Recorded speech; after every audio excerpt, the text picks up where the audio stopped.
Os Estados Unidos tomaram medidas para abrir à força o Estreito de Hormuz, e ao fazê-lo, fizeram algo que ninguém esperava. Abriram o estreito, mas bloquearam o Irã. O CENTCOM declarou um bloqueio naval total a todos os navios que entram e saem dos portos iranianos a partir das 10 horas da manhã do dia 13 de abril de 2026. O Estreito de Hormuz, a carta mais forte do Irã, sua maior moeda de troca na mesa de negociações, uma arma para manter a economia global refém, foi virado de cabeça para baixo com um único movimento. O estreito não é mais a arma do Irã. O estreito agora é a gaiola do Irã. Vamos examinar os detalhes deste bloqueio, porque esta não é uma operação militar comum. É uma estratégia de estrangulamento calculada. De acordo com o anúncio do CENTCOM de 12 de abril, o bloqueio cobre todos os portos e zonas costeiras do Irã no Golfo Arábico e no Golfo de Omã. A partir de 13 de abril de 2026, todos os portos iranianos, todas as zonas costeiras completamente isoladas. Bandar Abbas, o maior porto do Irã, o principal ponto de saída para exportações de petróleo.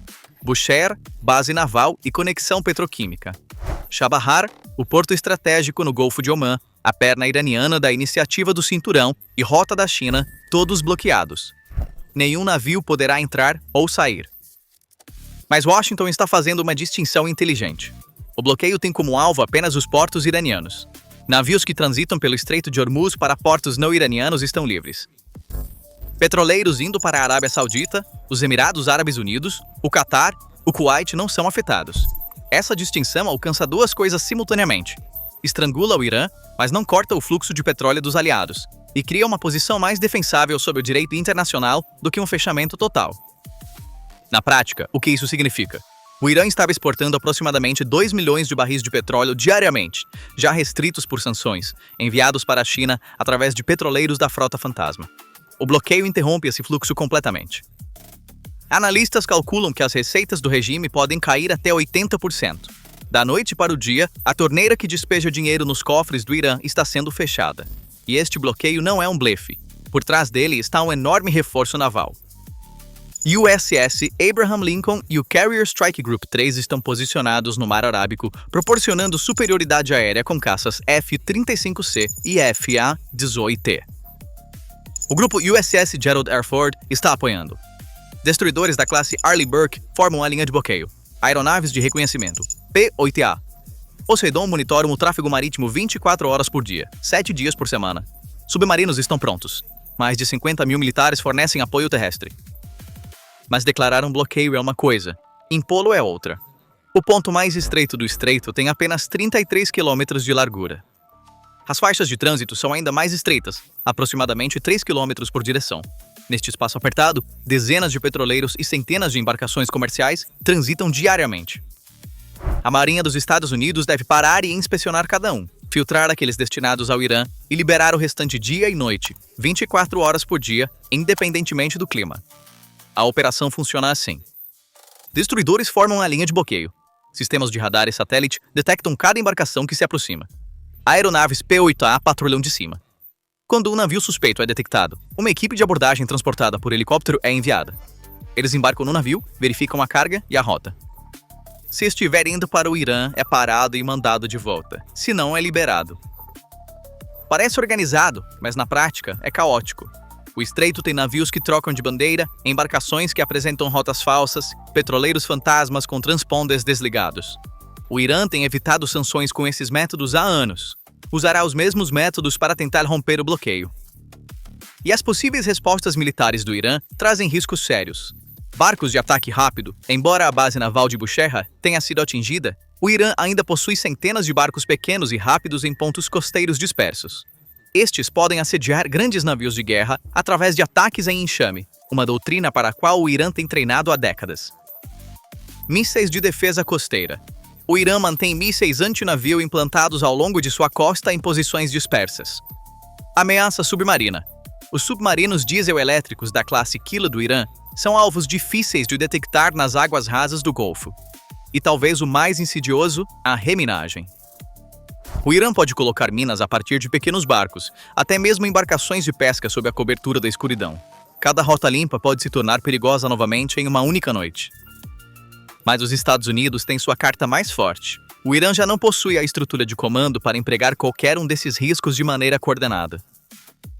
O quartel-general do IRGC foi destruído. O chefe de inteligência foi morto. O centro da frota de barcos rápidos em Bushehr está demolido. As armas assimétricas do Irã ainda existem, mas o maestro que poderia orquestrá-las como uma sinfonia se foi. E a segunda etapa do bloqueio, talvez ainda mais crítica, a operação de desminagem. A Guarda Revolucionária do Irã havia minado Hormuz, tornando o trânsito perigoso. Os navios comerciais evitaram o risco. Os prêmios de seguro dispararam. O tráfego quase parou. Em 11 de abril, a Marinha dos Estados Unidos lançou a operação para eliminar essa ameaça subaquática. O USS Frank E. Patterson e o USS Michael Murphy transitaram pelo Estreito de Hormuz para o Golfo Arábico, pela primeira vez desde que a guerra começou. Este movimento foi percebido como o início das operações de desminagem. Mas há uma distinção crítica aqui. Os destruidores retornaram algumas horas após a travessia. Não foi uma operação de desminagem em grande escala. Foi um trânsito simbólico. Além disso, a ameaça do Irã de atacar com mísseis hipersônicos ainda estava presente, e o cessar-fogo tecnicamente permanecia em vigor. Os Estados Unidos usaram esta janela para cruzar Hormuz. A mensagem é clara: cruzamos este estreito sempre que quisermos. Mas os destroyers não são navios de varredura de minas. A limpeza real será feita com drones subaquáticos e equipamentos especializados. A declaração do comandante do CENTCOM, almirante Brad Cooper, fornece o detalhe-chave. Começamos o processo de estabelecer uma nova rota de trânsito segura e compartilharemos essa rota com o setor marítimo em breve. O processo começou, mas não está completo. A rota segura ainda não foi anunciada. Drones subaquáticos se juntarão à operação nos próximos dias. Helicópteros UH-60 estão realizando varreduras com pacotes de contramedidas de minas dos destroyers. A mineração do estreito pelo Irã levou semanas. A limpeza também deve levar semanas, mas cada mina removida significa que o estreito se abre um pouco mais. Cada metro aberto significa que os preços do petróleo caem um pouco mais, e a influência do Irã sobre o estreito de Hormuz se desgasta um pouco mais. Mesmo que o Irã tente colocar novas minas, a superioridade aérea dos Estados Unidos tem a capacidade de impedir isso. O estreito agora é controlado não apenas pelo mar, mas também pelo ar. Os conflitos globais agora são amplamente travados em nossas telas, enquanto os meios de comunicação promovem suas próprias agendas e os algoritmos nos prendem em câmaras de eco. Escapar desse bombardeio de informações tornou-se essencial para ver a verdade. É por isso que usamos a plataforma Ground News para navegar por essa rede de informações e filtrar as notícias de maneira equilibrada. O Ground News não é um editor que dita sua própria versão da verdade. É uma ferramenta independente de comparação de notícias que agrega milhares de fontes de todo o espectro político em uma única tela. Neste exemplo, a história de notícias que estamos examinando na tela, o recurso de comparação de manchetes permite que você veja lado a lado como diferentes meios de comunicação apresentam os mesmos fatos aos leitores de maneiras variadas.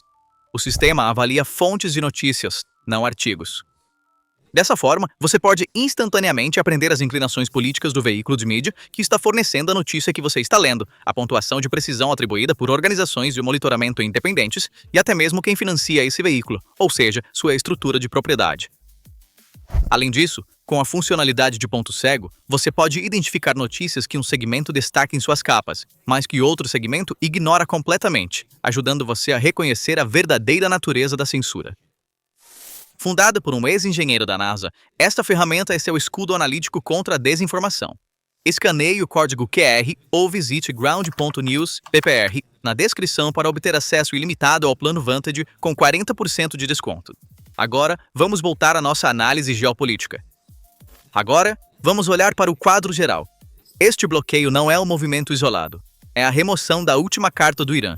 Desde que a guerra começou, a influência do Irã foi sendo retirada uma a uma.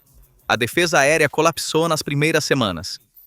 Mais de 100 aeronaves da coalizão entraram no espaço aéreo iraniano, atacaram o centro de Teherã e retornaram. Depósitos subterrâneos intocáveis foram penetrados por B-2, carregando bombas de penetração de 14 toneladas. O poder naval foi destruído. A base naval de Bushehr foi nivelada. A cadeia de comando foi quebrada. O quartel-general do IRGC foi demolido. O chefe de inteligência e o comandante de operações foram mortos. Rede de procuradores enfraquecida. Centro logístico de Mirabai atingido. Cadeias de suprimento para Hezbollah e Houthis interrompidas. E a última carta do Irã foi Hormuz. Vamos fechar o estreito, manter a economia mundial como refém. Durante décadas, o mais poderoso dissuasor de Teherã. Quando a guerra começou, eles realmente o fecharam. Isso realmente fez os preços do petróleo dispararem, arrastou a Europa para uma crise de combustível, provocou levantes de caminhoneiros da Irlanda à França. Mas agora os Estados Unidos estão forçando a abertura desse estreito, limpando as minas, criando um corredor seguro, oferecendo-o ao comércio mundial e, simultaneamente, bloqueando os próprios portos do Irã. O petróleo não pode sair, materiais não podem entrar, a receita cai para zero. O Irã queria punir o mundo fechando o estreito. A resposta da América: tudo bem, vamos abrir o estreito, mas seremos nós a trancá-lo para você. A própria arma do Irã virou-se contra ele. O estreito está aberto para todos, exceto para o Irã. A frente aliada está mista, e isso não foi uma surpresa para os Estados Unidos. Trump disse que outros países se juntarão, mas atualmente apenas os Emirados Árabes Unidos e o Bahrein anunciaram apoio. O Reino Unido, a Alemanha e a Austrália recusaram assistência. A França está distante. Os Estados Unidos estão conduzindo esta operação em grande parte sozinhos, levantando questões sobre a sustentabilidade do bloqueio. 2 grupos de ataque de porta-aviões, dezenas de destroyers, aeronaves de reconhecimento, submarinos, todos exigindo combustível, munição, rotação de pessoal e manutenção. Por quanto tempo a marinha de um único país pode sustentar uma operação dessa escala? Semanas são possíveis, meses são difíceis, anos quase impossíveis. A verdadeira questão é se o bloqueio esgotará os Estados Unidos antes de forçar o Irã a negociar. Para as nações em desenvolvimento, o bloqueio significa contas de energia mais altas. Índia, Coreia do Sul, Japão, todos os países que compram petróleo iraniano devem encontrar fontes alternativas. A situação da Índia é especialmente crítica. O terceiro maior importador de petróleo do mundo estava comprando petróleo bruto iraniano barato, agora forçado a pagar preços de mercado em outros lugares. Se o bloqueio se estender, o risco de recessão global é sério. E o mais afetado pelo bloqueio não é o Irã, é a China. A China é a maior compradora de petróleo iraniano. Apesar das sanções, continuou comprando petróleo bruto iraniano barato através de petroleiros de frota fantasma. O bloqueio corta completamente esse fluxo. Incluindo os petroleiros chineses, nenhum navio pode entrar nos portos iranianos.